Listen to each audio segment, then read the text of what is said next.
It's personal between me and you, and I'm going to do you some serious harm, you big stiff idiot.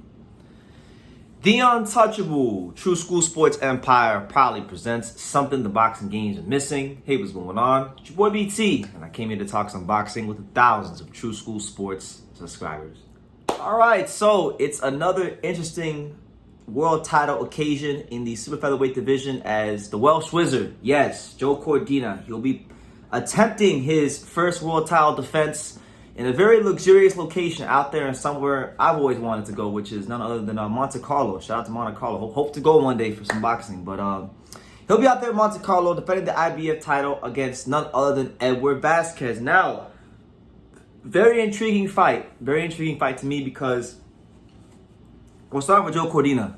Joe Cordina's had a very interesting, year and a half, 18 months. Let's rewind a little bit before we get to this fight.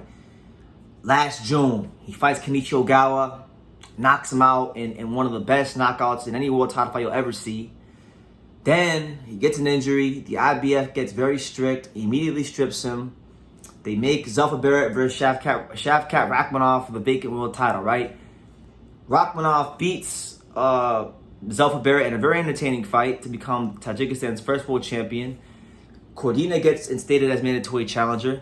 Rakhmonov fights Cordina. Cordina beats Rakhmonov in a very close fight by split decision to regain the title and establish himself firmly as the IBF champion, right? So the popular line of thought when you look at the world title picture at 130 is the fact that a lot of people, and right now, for my money, myself included, it's believed to be that Joe Cordina could be the best fighter of the champions in the weight class. Actually, no. I don't think he's the best. I actually think Navarrete is the best, but I would definitely say he's number 2 behind Navarrete.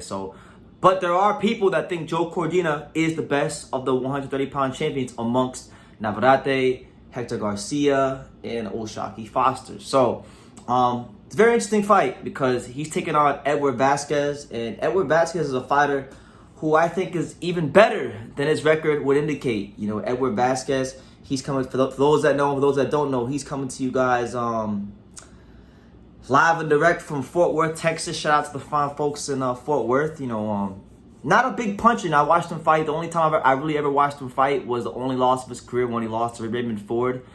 And I didn't think he lost that fight. I thought he won the fight, and not just won the fight, I thought he won the fight handily, so he really should still be an undefeated fighter. And I look at him as such. I look at him as having the same record as Joe Cordina, 16-0 versus 16-0. That's how I look at it, even though he's 15-1.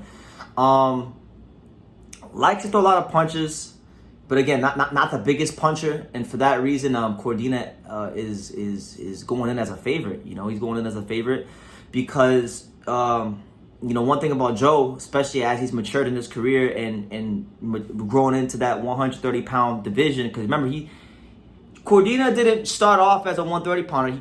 He started campaigning at 135 because I remember years ago when I was doing prospect review videos about Joe Cordina, he had a very amateur style. He was in a weight class where maybe it wasn't the most advantageous to him.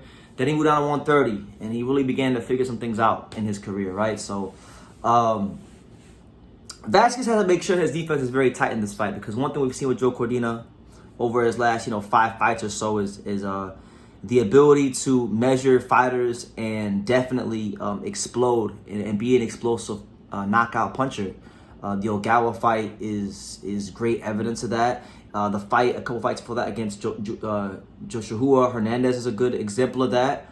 So yeah, we'll see how it goes, man. I don't know. I don't think, I know Joe's an explosive puncher, but I'm not so sure that he's as an explosive puncher as maybe the last couple of knockouts has suggested, because he's been, he went the distance with some guys maybe he shouldn't have gone the distance with, and he's knocked out the guys maybe he should have knocked out. So we'll see what happens with Joe Cordina. I think Vazquez is very tough. He's not someone that has ever been stopped. When he fought Raymond Ford, who I think Raymond Ford's an above average puncher, Raymond Ford didn't really put too much of a dent in him. So he's a pretty durable guy from what I could see. If Joe doesn't hit him or drop him early in the first 4 to 5 rounds with anything big, then I could definitely see Vazquez taking him the distance and really making this a tough fight on him, and maybe forcing Joe Cordina to have to box and outwork him. And could he outwork him? I'm not so sure, because Vazquez does like to throw a lot of punches. So we'll see how it goes. But I want to highlight this before I talk about a little bit of some of the undercard. This fight's in Monte Carlo, very luxurious location, somewhere that, like I said earlier in the video, I want to go to Monte Carlo one day. I've seen pictures of it before, and I know Eddie Hearn puts the odd card on out there, so hopefully one day, I find myself in Monte Carlo. But nonetheless, I remember many years ago, Cal Yafai, the former WBA super flyweight champion, he had a world title defense out there in Monte Carlo against a Mexican fighter named Israel Gonzalez. I thought Israel Gonzalez defeated and clearly beat Cal Yafai. They gave it to Cal Yafai and they robbed Israel Gonzalez. Now, history could repeat itself. Edward Vazquez goes out there and he outworks Joe Cordina, which I really feel is his best route to victory, is to, weather the storm early on and slowly grow into the fight and outwork him and really just out-volume him and break him down, and I don't think he's going to stop him, but, he'll out-volume him and hopefully the judges do their job, right? But, again, this happened many years ago with Israel Gonzalez back in 2018. It was actually my 2018 robbery of the year.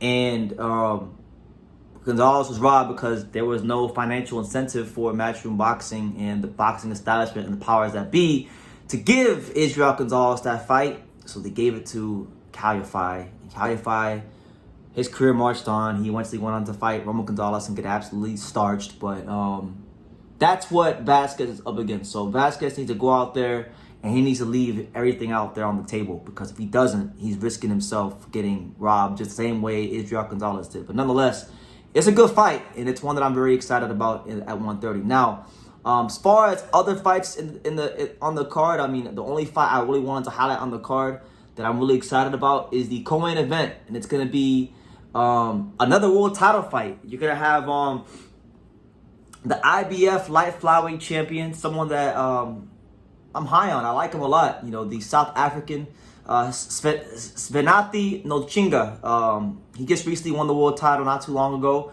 He'll be taking on Adrian Curiel Dominguez, who's 23-4-1.